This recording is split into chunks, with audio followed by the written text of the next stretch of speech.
आज का मेरा ये वीडियो या कह लीजिए ये स्क्रिप्ट लाइक शेयर कमेंट पाने के लिए बिल्कुल नहीं बनाई है। आज का मेरा पूरा काम सिर्फ इसलिए मैंने किया है क्योंकि किसी ने मुझसे कहा था कि इस पे स्क्रिप्ट बनाइए। और दूसरी बात, मुझे ऐसा लगा ये बहुत अहम मुद्दा भी है जिसके बारे में कोई न्यूज़ चैनल कवर नहीं कर रहा है। इवन दो मुझे भी पता था, बट बहुत ऊपर ऊपर से पता था, मुझे नहीं पता था कि कैसे क्या हुआ।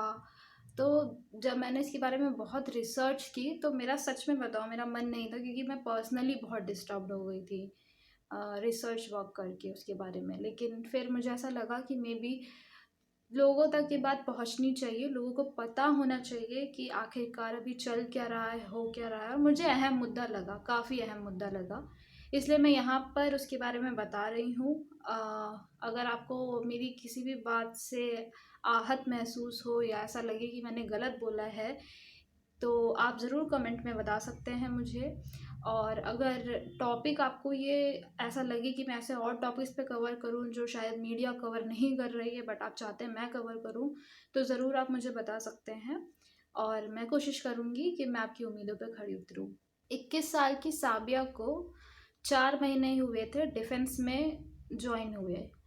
और डिफेंस में ज्वाइन करने के बाद ही 27 अगस्त को वो घर नहीं लौटी। 6 बजे तक घर लौट जाती थी वो अपने, और 6 बजे के बाद जब वो घर नहीं लौटी तो माता पिता उनके बहुत परेशान हो गया।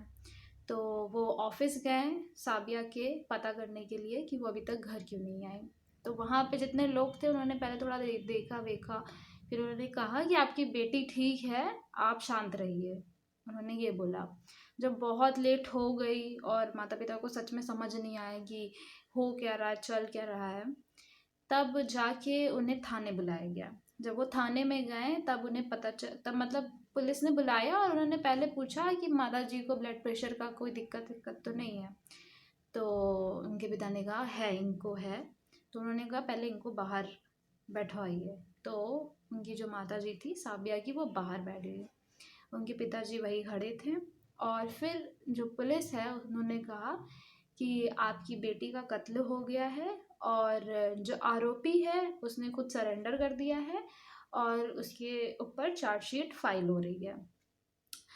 अब एकदम ही से अगर आपको ये पता चले कि आपका कोई बहुत करीबी हो और वो घर नहीं लौटा और आप उसके बारे में चिंतित हैं, आपके दिमाग में चीज़ें आ रही हैं कि क्या हुआ क्या नहीं हुआ, और आपको एकदम ही से कोई आके ऐसे बोल दे कि उसकी हत्या हो गई है, आप उसे देख नहीं सकते या अब वो जीवित नहीं है, तो कैसा लगेगा? मुझे नहीं पता कैसा लगता है, क्योंकि अभी मेरे साथ ऐसा कभी हुआ नहीं है। बट अगर आप सोचे भी तो ऐसा लगता है कि कैसे ही झेला होगा उनके माता पिता ने ये सुनकर। लेकिन मुश्किलें उनकी यहाँ पे ख़त्म नहीं हुई थी, मुश्किलें अभी उनकी और बढ़ने वाली थी, क्योंकि जब उन्होंने डेड बॉडी देखी तो कोई भी कह सकता था कि ये एक इंसान का पहली बात हाथ नहीं है, दूसरी बात कथित तौर पर उनका रेप भी हुआ था साबिया का। साबिया की माँ का बयान। रहती है। मेहरा सन ने खुद मुझे दे रखी है, अपने आप नहीं लेते पैसे, मुझे रखने के लिए देते हैं। और उसमें काफी पैसा है, करोड़ों के हिसाब से पैसा है, पूरा लोकअप उसमें अंदर है। उसमें कोई नहीं जा सकता कि सारा पैसा आता है मुझे देते हैं और अपने आप बच जाते हैं और पैसा हमको दिवाते हैं कि सब बच्चों को देते हैं। और जब उसमें रखते हैं पैसा, हमारी राबिया ने हमें ये बताया था। आपको भी बता रखी थी? हाँ सर, मुझे भी बता रखा था। मुझे तो यहाँ तो मैं तो कह रहा है क्या इतना पैसा कैसा आता होगा, तो कह रहे पापा क्या 3-4 लाख रुपए रोज आते थे, हत्या बना कर रख रखे, नहीं मानते तो मैं फोटो खींच के लाऊं। मैं ना बेटा, फोटो में कभी मत खींच रहे ऐसा, कि तेरी जिम्मेवारी है, ईमानदारी से काम कर, ये मेरा समझाना था। साबिया की डेड बॉडी की हालत ऐसी हो रखी कि कम से कम 27 जगह चाकू भोंकने के निशान थे। जो मेन पार्ट्स थे उन्हें काट दिया गया था, मींस ब्रेस्ट काट ही दिया गया था आप कह लीजिए। और जो गर्दन है वो काट दी गई थी, धड़ से अलग कर दी गई थी। और जो उनके भाई हैं उन्होंने ये बताया कि जो चाकू है यहाँ से यहाँ निकलते हुए दिख रहा था। तो आप सोच सकते हैं कि हालत कितनी गंभीर होगी और ये एक इंसान का काम कैसे हो सकता है। साबिया के भाई का बयान। आज मैं बिल्कुल सच बताऊंगा, जो भी चीज है उसके यहाँ से चाकू घोंपा गया है मुंह से, और यहाँ को चाकू निकाला गया। ठीक, पहला चाकू यहाँ से घोंपा, यहाँ को निकाला गया। दूसरा चाकू उसके यहाँ मारा गया, सीने पे यहाँ भी मारा गया, गर्दन पूरी अलग कर दी गई थी, पीछे से गर्दन इतनी जुड़ी हुई थी, इतनी गर्दन उसकी जुड़ी हुई थी, पीछे से सब कुछ काट देगा, पूरी गर्दन अलग थी। ठीक, उसके यहाँ पर इस जगह चाकू घोंपे गए थे, बचाने की उसने कोशिश की थी, उसके चाकू उंगलियां यहाँ से कटी हुई थी। ठीक है, पूरे फोटो वगैरह जितने मिले मैंने सोशल मीडिया पर डाले, उससे ज्यादा हम कुछ नहीं कर सकते थे। चाकू घोंपा गया, उसके दोनों ब्रेस्ट को काट दिया गया था बुरी तरह से। ठीक है, जिस छाती को पी के ये लोग पैदा हुए, जिस माँ के दूध को पी के पैदा हुए, उसी चीज को इन्होंने काट दिया। अल्लाह अपना रहम करे। मतलब इन लोगों ने इतने ज्यादा बुरे थे कि मैं अपनी बहन के बारे में मैं बता रहा हूँ, माँ बाप के ऊपर क्या बीत रही होगी, आप लोग खुद देखिए, क्या इतनी बड़ी बात थी। ठीक है, फिर वहां पे उसको मतलब जो उसके प्राइवेट पार्ट थे, यकीन मानिए प्राइवेट पार्ट को इतनी बुरी तरह से काटा गया था, बहुत बुरी तरह से। देखिए, मैं ये भी कह सकता हूँ कि हो सकता है कि हमारे साथ इतनी बड़ी साजिश रची जाए। 4 दिन हो चुके हैं, 5 दिन, 26 तारीख की रात से लेकर के अभी तक आपके सामने 1 तारीख आ चुकी है। ठीक है, अभी तक केस में कोई भी जांच नहीं हुई है। लड़का जहां गिरफ्तार हुआ दिल्ली में आकर के, वहां से आए वो कहानी नहीं बनी है, वहां की पुलिस हमारे साथ कोई कोऑपरेट नहीं कर रही है। कल हम उसके लिए गए, जो हमने प्रोटेस्ट किया संगम बिहार में, वहां जाकर के पुलिस आती है, वहां से हमें उठा के भगा के मार के उठा देती है। कोई बात नहीं, बड़ी बड़ी पार्टी वाले लोग आते हैं चले जाते हैं, सब कोई मदद नहीं कर रहा है, आते हैं रोटियां सेकते हैं चले जाते हैं। बस मैं आप लोगों से इतनी गुहार करना चाहता हूँ कि जो सच है सच का साथ दे। मुझे लगता है सबसे आम मुद्दा यही है कि मीडिया क्यों कवर नहीं कर रही है। रेप के केसेस तो इस तरह से हो गए कि अब तो बहुत आम लगने लगा है कि हाँ अब तो रोज़ ही हो रहा है, क्या ही फ़र्क पड़ता है। क्योंकि जिस तरह से ऑडियंस का बिहेवियर हो गया, मुझे लग रहा है ऐसे ही हो गया है कि अब तो रेप होते रहेंगे, रोज़ रेप होते हैं। हम लोग अब रेप की न्यूज़ भी पढ़ते हैं तो सोचते हैं ठीक है यार, फिर से हो गया। 14 साल की बच्ची के साथ हो, चाहे 6 साल की बच्ची के साथ हो, चाहे 3 साल की बच्ची के साथ हो, हमारा अब रिएक्शन ही वही बन गया है कि हाँ हो गया, फिर से हो गया, कौन सी बड़ी बात है।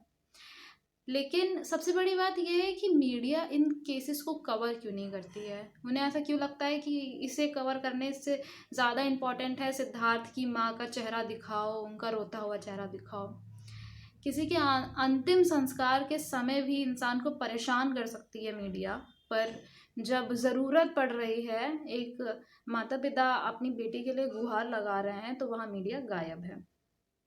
मैं ये नहीं कह रही सब गायब हैं, कुछ लोकल चैनल्स में भी कवर कर रहे हों, बट जो मेन मीडिया है, जो बड़े चैनल्स हैं, वो कवर क्यों नहीं कर रहे हैं। किसी भी चैनल पे साबिया नाम की लड़की का नाम क्यों नहीं लिया गया, क्यों नहीं बताया गया कि क्या हुआ है, किस तरह से हुआ है।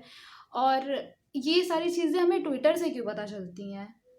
मैं एज अ मीडिया पर्सन हूँ, मैं बहुत मतलब अच्छे न्यूज़ चैनल में काम नहीं कर रही हूँ, मैं जानती हूँ, मुझे भी बहुत कम चीज़ों का ज्ञान है अभी, बट मुझे भी ये सारी चीज़ें एज अ इन ट्विटर से या यूट्यूब से क्यों पता चल रही हैं। अगर आपने इतना अच्छा प्लेटफॉर्म खोला है, एक तरह से आप एंकर अपने आप को कहते हैं, रिपोर्टर अपने आप को कहते हैं, और इतनी मेन स्ट्रीम न्यूज़ अगर आप नहीं बता रहे हैं ऑडियंस को, तो आप जर्नलिज्म में आने पे धब्बा हैं। सोचिए अब 26 अगस्त की रात में साबिया गायब हुई, तो कह लीजिए 27 अगस्त का मामला है, 27 अगस्त का मामला है, और आज 7 सितंबर को मैं इसके ऊपर वीडियो बना रही हूँ, और मुझे पूरा ये रिसर्च वर्क मैंने 6 सितंबर को कर लिया था। एक तरह से कहिए तो 5 सितंबर तक मुझे खुद एक तरह से पूरे रिसर्च वर्क करके तब पता चला कि हाँ भाई साहब ये सब हो गया है, जो मीडिया कवर तक नहीं कर रही है। उन्हें फ़र्क ही नहीं पड़ता है कि भाई साहब दुनिया में क्या चल रहा है, सिद्धार्थ मर गए हैं और शहनाज क्या कर रही हैं, उनकी माँ क्या कर रही हैं। मैं नहीं कह रही हूँ कि सिद्धार्थ का मरना इज़ अ नॉर्मल थिंग और शॉर्ट थिंग। होंगे उनके फैंस, उनको बुरा लग रहा होगा, हो सकता है, बट जिसे जानते नहीं है आप उसके लिए रो रहे हैं। एक लड़की को ऐसा मारा गया है, रेप कर दिया गया है, और भले आप उनको नहीं जानते उन लड़की को, लेकिन कितनी दर्दनाक मौत दी गई है, लेकिन आपको उससे फ़र्क ही नहीं पड़ता है क्योंकि भाई साहब आप उनके फ़ैन नहीं हैं। तो मैं यहाँ ये भी कहूँगी कि मीडिया तो अपनी है ही ऐसी कि आपसे चीज़ें छुपा रही है, आपको चीज़ें नहीं बता रही है। एक तरह से जो जर्नलिज्म है उसकी जो पूरी पहचान है वो ख़त्म कर दी गई है। अब तो ये हो गया है, किसी को मीडिया से मुझे नहीं लगता है कोई प्यार व्यार होगा, और कोई मीडिया में घुसना चाहेगा, मुझे लग रहा है सबसे वर्स्ट ऑप्शन है। लेकिन ऑडियंस की भी यहाँ पे गलती है। क्यों टीआरपी बढ़ क्यों रही है न्यूज़ चैनल्स की, क्योंकि वो चाहते हैं सिद्धार्थ के बारे में देखना, वो चाहते हैं शहनाज के बारे में देखना, वो चाहते हैं उनकी माँ के बारे में देखना।